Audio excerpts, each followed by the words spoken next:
أعوذ بالله من الشيطان الرجيم. بسم الله الرحمن الرحيم.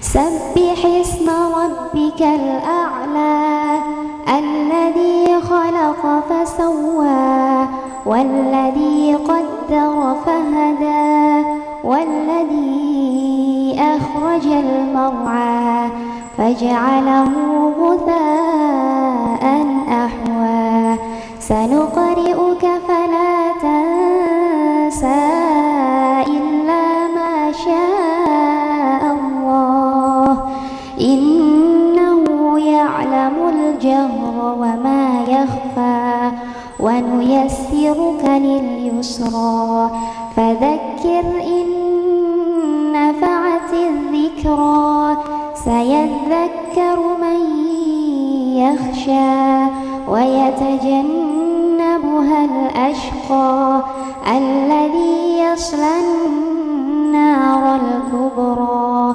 ثم لا يموت فيها ولا يحيا قد أفلح من تزكى وذكر اسم ربه فصلى بل تؤثرون الحياة الدنيا والآخرة خير وأبقى إن هذا لفي الصحف الأولى صحف إبراهيم وموسى صدق الله العظيم.